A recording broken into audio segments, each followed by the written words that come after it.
एक गांव में रूपाली नाम की एक महिला रहती थी। उसका एक बेटा था जो विदेश में पढ़ाई करता था। रूपाली बहुत ही नकचढ़ी स्वभाव की थी और सबके घरों में ताका झांकी करती रहती थी। एक दिन रूपाली मंदिर से आ रही होती है, तभी उसे बसंती खड़ी मिल जाती है।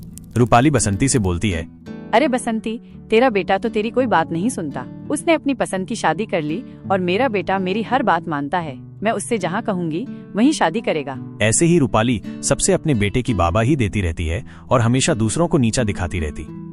फिर रूपाली वहाँ से चलती है तो उसे आगे कल्लू की माँ मिल जाती है। फिर कल्लू की माँ से कहती है, ओ कल्लू की माँ, तेरी बेटी ने तो तुझे शादी करने का मौका तक नहीं दिया। उसने अपनी पसंद के लड़के से शादी कर ली और मेरा बेटा मुझसे पूछे बिना पानी तक नहीं पीता। रूपाली की बातें सुनकर कल्लू की माँ थोड़ी चौंकी और फिर मुस्कुराते हुए बोली, तू अपनी खुशियों में खुश रह, मुझे अपनी जिंदगी में दखल अंदाजी नहीं करनी। अगर मेरी बेटी ने अपनी पसंद से शादी की तो इसमें क्या बुरा है। हर किसी की जिंदगी उसके अपने फैसलों पर चलती है। तेरे बेटे ने तुझे जो खुशियाँ दी हैं, वो तेरे लिए महत्वपूर्ण है, लेकिन ये तो सबकी अपनी कहानी है।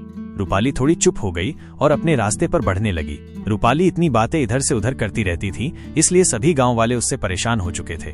फिर रूपाली अपने घर आ जाती है। एक दिन रूपाली अपने घर में बैठी होती है और सोचती है, चलो मैं गांव में निमंत्रण ही दे आती हूँ। क्यों न भजन कीर्तन ही हो जाए और बातें भी बनाने को मिल जाएंगी। और हंसते हुए अपने घर से निमंत्रण देने को निकल जाती है और गाँव में सबके घर जा जाकर निमंत्रण दे आती है।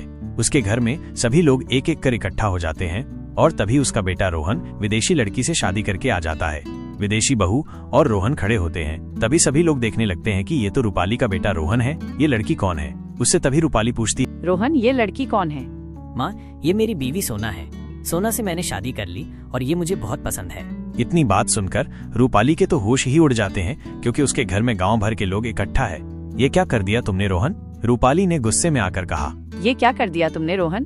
तुमने मेरी सारी उम्मीदें तोड़ दी। मैं इस लड़की को जानती भी नहीं और तुमने मुझसे बिना पूछे शादी कर ली। माँ, मैंने अपनी पसंद से शादी की है। ये मेरी जिंदगी है और मुझे सोना बहुत पसंद है। मैं चाहता था कि तुम इसे अपनाओ। गांव के लोग चुपचाप एक दूसरे को देख रहे थे और रूपाली अब खुद को फंसा हुआ महसूस कर रही थी। सबकी नजरें उस पर थीं। उसे समझ में आ रहा था कि उसने अपनी सोच में कितना समर्पण और प्यार खो दिया था, जबकि दूसरों की खुशियों का मजाक उड़ा रही थी। अगली सुबह रूपाली मंदिर जाने के लिए घर से निकली, लेकिन जैसे ही वो रास्ते पर चली, उसे गांव के लोग घेरने लगे। सभी की नजरें उस पर थीं और हर किसी के पास कहने को कुछ न कुछ था। कल्लू की माँ ने फिर से हंसी उड़ाते हुए कहा, देखो रूपाली, तुम तो कहती थी कि तेरा बेटा तुझसे बिना पूछे कुछ नहीं करता। अब क्या कहेगी तू? रूपाली चुपचाप चल रही थी और उसकी आंखों में दर्द था। उसे महसूस हो रहा था कि अब उसे कुछ कहना नहीं चाहिए। उसकी गलती की कड़वाहट सबके सामने आ चुकी थी। वो जानती थी कि लोग उसे अब हर कदम पर आलोचना करेंगे।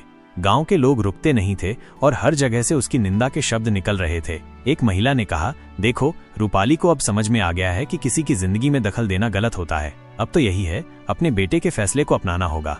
रूपाली की बहू भी सबकी बातें सुन रही थी, लेकिन उसने चुपचाप अपने कमरे में जाकर खिड़की से बाहर देखा। वो समझ चुकी थी कि रूपाली के लिए ये सब सुनना कितना मुश्किल था, लेकिन वो भी जानती थी कि बदलाव की शुरुआत कभी न कभी होनी चाहिए। रूपाली मंदिर पहुंची और वहीं एक शांत कोने में बैठ गई। उसके मन में बहुत सारी बातें चल रही थी। उसने सोचा, क्या मुझे अब अपनी सोच बदलनी चाहिए? क्या मुझे अपने बेटे के फैसले को स्वीकार कर लेना चाहिए? तभी मंदिर में एक पुराना पंडित आया और रूपाली के पास बैठते हुए बोला, बेटी, ये सब जो तुम अनुभव कर रही हो वो केवल तुम्हारी आत्मा को जागरूक करने के लिए है। किसी भी रिश्ते में प्रेम, समझ और स्वीकार्यता सबसे महत्वपूर्ण है। जब हम दूसरों की खुशियों में शामिल होते हैं तो हमारी अपनी जिंदगी में भी शांति आती है। रूपाली ने पंडित की बातों पर विचार किया और उसकी आंखों में अब एक नया विश्वास आ गया। अब वो समझने लगी थी कि उसे अपनी सोच को बदलने की जरूरत थी और समय आ गया था कि वो अपने बेटे और बहू को खुले मन से स्वीकारे।